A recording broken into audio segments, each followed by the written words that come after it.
Саламатсыңар балдар. Кезектеги география сабагын окуп үйрөнүүнү баштайбыз. Силер мурунку сабакта адамдын коомдугу орду менен таанышкансыңар. Бүгүнкү сабагыбыздын темасы дүйнөнүн саясий картасы. Бүгүнкү сабактын жүрүшүндө дүйнөнүн саясий картасы, чек аралардын бөлүнүшү, айрым мамлекеттер менен таанышасыңар. Дүйнөнүн саясий картасын саясий география коомдук илими изилдейт. Саясий география дүйнөнүн саясий картасынын түзүлүү тарыхын, коомдун саясий турмушунун аймактык уюштурулушу менен тыгыз каралган күчтөрдүн жайгаштырылышын жана аймактык айкалышын изилдеп үйрөнүүчү коомдук географиялык илим. Саясий география мамлекеттердин тарыхый, администрациялык областтары жөнүндөгү маселелерди тактайт. Саясий карта дайыма ар кандай себептердин натыйжасында өзгөрүлүп турат. Же болбосо саясий география илими саясий картаны окутуп үйрөтөт деп айтсак болот. Дүйнөнүн саясий картасы тар мааниде дүйнөнүн бардык өлкөлөрү түшүрүлгөн жер шарынын географиялык картасы жана кеңири мааниде айтканда дүйнөнүн саясий географиясы жөнүндөгү маалыматтардын жыйындысы бул дүйнөнүн саясий картасы. Азыркы мезгилде дүйнө жүзүндө 200дөн ашык мамлекеттер бар. Ал эми саясий карталардын түзүлүшү боюнча биз сандык саясий карталар жана сапаттык саясий карталар деп бөлөбүз. Сандык саясий картада мамлекетке территориянын кошулушу, жаңы ачылган жерлер согуштан кийин аймакты алуу же жоготуу, өз эрки менен кошулуу, территориянын чачырашы же кошулушу. Мисалы мамлекетке территориянын кошулушу деген, эгерде мамлекетке дагы бир жаңы аймактар кошулса, эгер жаңы жерлер ачылып, ошол жерлер ошол территорияга кирип кала турган болсо, согуштан кийин өзүнүн кандайдыр бир аймактарын жоготуп, же болбосо дагы бир башка аймактарды кошуп алган болсо, эгерде мамлекет өз эрки менен башка мамлекетке кошулуп, же өз эрки менен башка мамлекеттен чыга турган болсо, жана ошондой эле кээ бир өзгөрүүлөргө байланыштуу территория чачырап же кошулган болсо, бул саясий картадагы сандык өзгөрүү болуп эсептелет. Саясий картадагы сапаттык өзгөрүүнү карап көрө турган болсок, мамлекеттик түзүлүштүн өзгөрүшү, мамлекеттердин согуштук биргелешүүсү, экономикалык союздардын түзүлүшү. Мисалы мамлекеттик түзүлүш өзгөрүүнүн негизинде мамлекеттик территорияларда өзгөрүү болсо, мамлекеттер кандайдыр бир согуштук максатта биргелешсе жана экономикалык ар кандай союздар түзүлүү жолдору менен өзгөрүүлөр болсо, бул саясий картадагы сапаттык саясий өзгөрүү болуп эсептелет. Саясий карта негизинен бир нече миңдеген жылдардын аралыгында түзүлгөн. Саясий картада мамлекеттердин саясий географиялык өзгөрүүлөрүн көрсөтүп турат. Мисалы азыркы убакта саясий картада сандык өзгөрүүлөр азаюуда, ал эми сапаттык өзгөрүүлөр азыркы убакта болуп жатат. Саясий картанын түзүлүү этаптарын карап көрө турган болсок, 5-кылымга чейин байыркы мамлекеттердин кыйрашы мезгили кирет. 5 жана 15-кылымга чейинки убакыттарда, бул орто кылымдарда монархиялык бийликтин күчөшү, чиркөөлөрдүн пайда болушу жана ошондой эле жаңы территорияларды басып алуулар болгон мезгил. 15 жана 17-кылымдарда өнөр жай өнүгүп, эл аралык экономикалык уюмдардын мамилелердин күчөшүнүн негизинде абдан чоң саясий картада чоң өзгөрүүлөр болгон. Демек, саясий картанын түзүлүү этаптарын 5-кылымга чейинки мезгил, 5-кылымдан 15-кылымга чейинки мезгилди, 15-кылымдан 17-кылымга чейин мезгилге бөлөбүз. Саясий картада Мамлекеттердин арасында мамлекеттик чек ара белгиленет. Мамлекеттик чек ара мамлекеттик аймакты чектеп турган сызыктарды биз мамлекеттик чек ара деп айтабыз. Эгерде силер саясий картаңарды алып ачып көрүп карай турган болсоңор, ар бир мамлекеттин өзүнүн чек аралары чийилип көрсөтүлүп турат. Мамлекеттердин территориясынын сызылышы бул мамлекеттик чек ара болуп эсептелет. Же болбосо ошол мамлекетке тиешелүү болгон территориялык аймактын сызылып көрсөткөнүн биз мамлекеттик чек ара деп айтабыз. Мамлекеттик аймак тигил же бул мамлекеттин суверендүүлүгүндө болгон жер бетинин бөлүгү. Башка мамлекеттердин аймагынан мамлекеттик чек аралар аркылуу бөлүнүп турат. Өзүңөр көргөндөй, бир мамлекет экинчи мамлекеттен мамлекеттик аймактары менен бөлүнүп, чийилип көрсөтүлүп турат. Мамлекеттик чек ара бөлүнүшү боюнча делимитация, бул келишим боюнча картада чек аранын белгиленип бөлүнүшү. Силердин саясий картаңарда мамлекеттин территориялык чек араларынын бөлүнүшү бул делимитация. Демаркация чек аралардын белгиленип шарттуу белгилер менен бөлүнүшү деген. Эгерде мамлекеттердин ортосунда кандайдыр бир белгилер коюлуп, сызыктар сызылып, тосмолор тосулган болсо, бул чек арадагы бөлүнүү демаркациясы деп аталат. Ошондой эле айрым мамлекеттердин ичинде анклавдар бар. Анклав мамлекеттин бардык тарабынан башка мамлекеттин аймагы менен толук курчалган аймагы анклав деп аталат. Же болбосо бир мамлекеттин ичинде башка мамлекетке тиешелүү болгон аймактарды биз анклавдар деп айтабыз. Эмесе суроого көңүл бурабыз. Азыркы күндө дүйнөдө канча суверендүү мамлекет бар? А. 193 суверендүү, Б. Бардыгы суверендүү, В. 190 суверендүү, Г. 34 көз каранды, калганы суверендүү. Кана балдар, азыркы күндө дүйнөдө канча суверендүү мамлекет бар деп ойлойсуңар? А. 193 суверендүү, Б. Бардыгы суверендүү, В. 190 суверендүү, Г. 34 көз каранды, калганы суверендүү мамлекеттер. Кана балдар, ойлонуп көрүп, суроого туура жооп бергенге аракет кылып көрөлү. Азыркы күндө дүйнөдө 193 суверендүү мамлекет бар экен. Суверендүү мамлекет саясий көз карандысыз, өз алдынча тышкы жана ички иштерди жүргүзүүдө өз алдынчалыгы бар мамлекеттерди биз суверендүү мамлекеттер дейбиз. Дагы бир жолу кайталап коеюн балдар.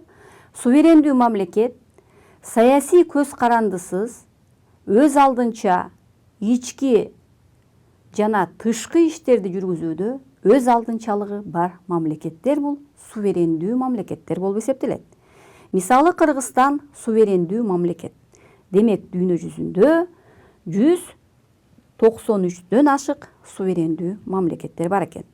Ошол эле убакта балдар, көз каранды мамлекеттер дагы бар. Көз каранды мамлекеттер бул саясий көз каранды, өз алдынча тышкы жана ички иштерди жүргүзүүдө өз алдынчалыгы жок мамлекеттер бул көз каранды мамлекеттер болуп эсептелет. Дагы бир жолу кайталап коеюн.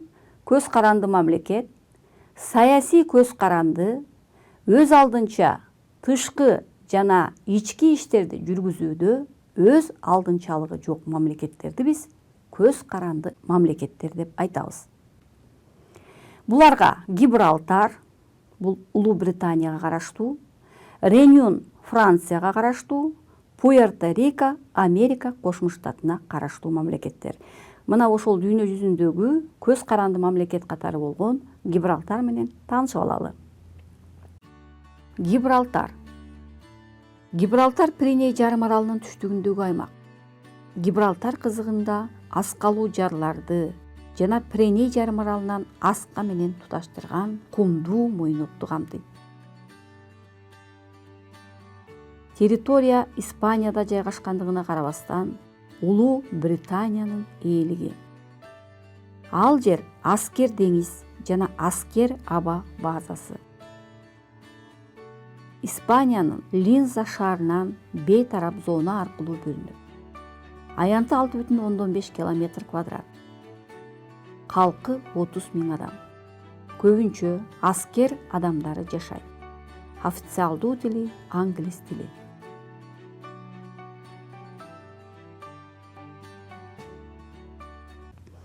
Гибралтар менен таанышып алдык эмесе, сабагыбызды андан ары улантабыз.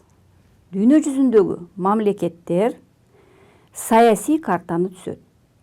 Дүйнөнүн саясий картасында бардык мамлекеттер жана алардын борборлору көрсөтүлгөн.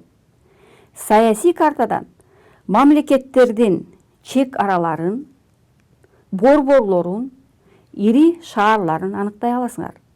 Саясий картадан мамлекет жөнүндө жалпы маалымат ала аласыңар. Демек, мамлекеттер территориялык аймактык бөлүнүшү менен саясий картаны түзөт. Мамлекеттердин чек аралары орографиялык чек ара менен бөлүнөт. Айрым убактарда бул жаратылыштык аймак боюнча бөлүнүшү. Орографиялык чек ара эгерде жаратылыштык аймактар боюнча бөлүнгөн чек араларды биз орографиялык чек аралар дейбиз. Мисалы үчүн суулардын жээктери менен тоолордун кырлары жана өрөөндөр менен бөлүнгөн мамлекеттик чек аралар орографиялык чек аралар деп аталат. Геометриялык чек аралар жердин өзгөчөлүгүнө карабастан сызык менен сызылып бөлүнгөн чек араларды биз геометриялык чек аралар дейбиз. Андан сырткары астрономиялык чек ара. Астрономиялык чек ара географиялык координаттар боюнча чекиттер коюлат. Биз көпчүлүк убактарда мамлекеттердин четки точкаларын астрономиялык чек аралар менен аныктап жүрөбүз. Аны биз географиялык координаттар боюнча градустар, минуталар жана секундалар менен аныктайбыз. Эгерде географиялык координаттар менен белгиленген чек ара болсо, бул астрономиялык чек ара болуп эсептелет. Эмесе суроого көңүл буралы балдар. Калктын саны боюнча дүйнөдөгү эң алдыңкы мамлекеттер кайсы? А. Индия, Америка Кошмо Штаты, Россия. Б. Россия, Бразилия, Канада. В. Кытай, Индия, Америка Кошмо Штаты. Г. Япония, Индонезия, Россия.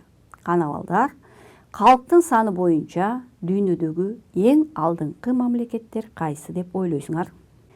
А. Индия, Америка Кошмо Штаты, Россия.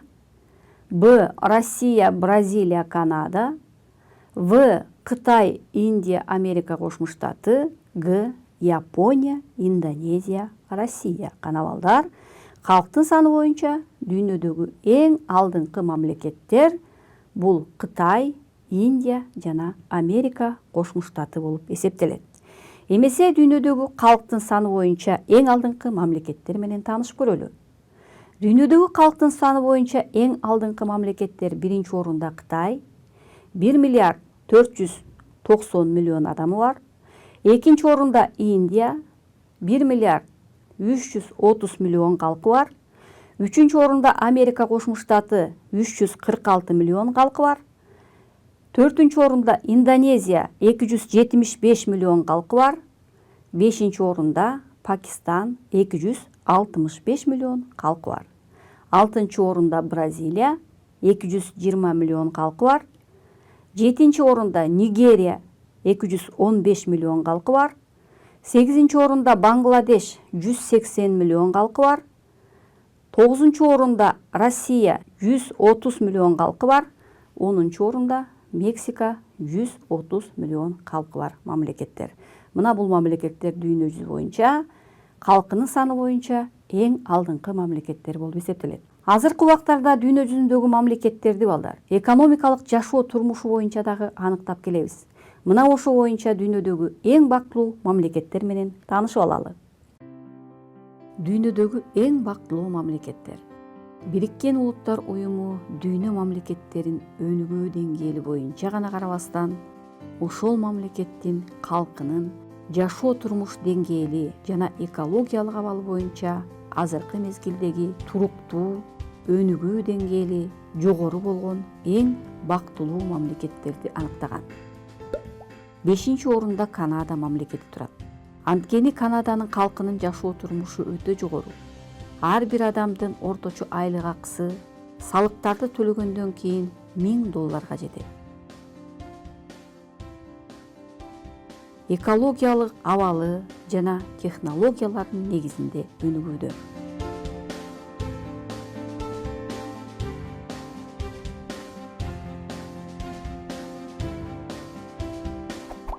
Төртүнчү орунда Норвегия мамлекети турат. Түндүк Европадагы мамлекет. 2009 жылдан бери эң бактылуу мамлекеттердин катарына кирет. Орточо айлык акы 38.100 крон. Мамлекеттин эсебинен балдары бала бакчаларга бекер барып, медициналык тейлөө, эс алуу жергиликтүү элдерге бекер болот.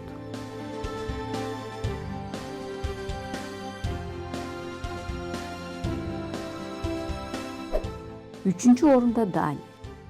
Дания индустриалдык, агрардык мамлекет. Калктын жашоо турмуш деңгээли өтө жогору. Дания дүйнөдө тышкы соода айлануунун көлөмүнүн ар бир адамга туура келүүсү боюнча биринчи орунда турат жана экологияга дагы абдан чоң көңүл бурулат.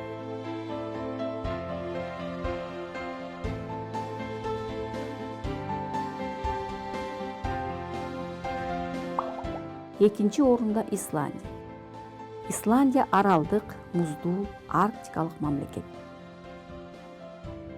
Дүйнөдөгү бай мамлекеттердин катарына кирет. Балык оолоо жакшы өнүккөн.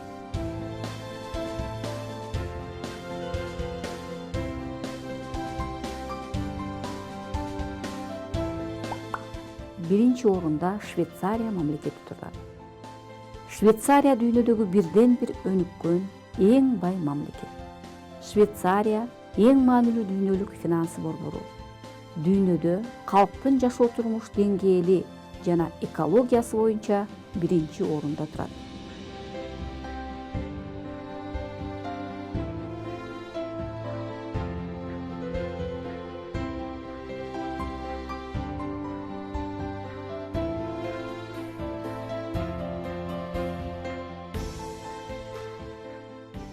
Дүйнөдөгү эң бактылуу мамлекеттер менен таанышып алдык. Бул мамлекеттерде калктын жашоо турмуш деңгээли өтө жогору болгон. Ошону менен бирге жалпы экологиялык абалына абдан чоң маани берген мамлекеттер бул дүйнөдөгү эң бактылуу мамлекеттер болуп эсептелет. Азыркы убакта калктын жашоо турмуш деңгээли өтө жогору болгон, экологиялык абалы өтө жогорку деңгээлдеги мамлекеттерди биз дүйнөдөгү эң бактылуу мамлекеттер катары эсептейбиз. Дүйнөдө жеринин аянты боюнча алдыңкы мамлекеттер менен таанышып көрөлү балдар. Кана кайсы мамлекеттер? Биз мамлекеттерди калкынын саны боюнча жана территориялык аймактары боюнча дагы бөлөбүз.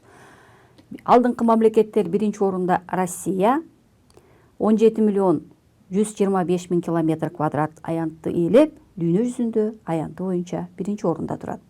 Экинчи орунда Канада мамлекети 9.884.000 километр квадрат аянтты ээлейт. Үчүнчү орунда Кытай Эл Республикасы 9.596.000 километр квадрат аянтты ээлейт. Төртүнчү орунда Америка Кошмо Штаты 9.372.000 километр квадрат аянтты ээлеп турат.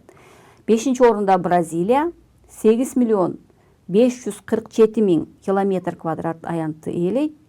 Алтынчы орунда Австралия 7.686.000 километр квадрат аянтты ээлейт. Жетинчи орунда Индия 3.287.000 километр квадрат аянтты ээлеп турат. Сегизинчи орунда Аргентина мамлекети 2.760.000 километр квадрат аянты бар.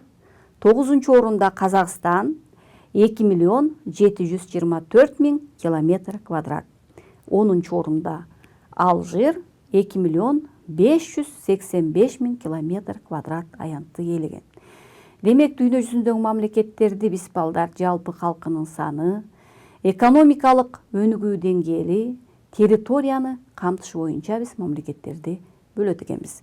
Демек, бүгүнкү сабактан биз дүйнөнүн саясий картадагы мамлекеттердин чек араларынын бөлүнүшү жана ошондой эле дүйнөдөгү айрым мамлекеттер менен таанышып алдык. Кийинки сабакта биз дүйнө жүзүндөгү ири мамлекеттер менен таанышабыз. Ушуну менен бүгүнкү сабагыбызды аяктайбыз. Кийинки көрүшкөнгө чейин саламатта калыңыздар.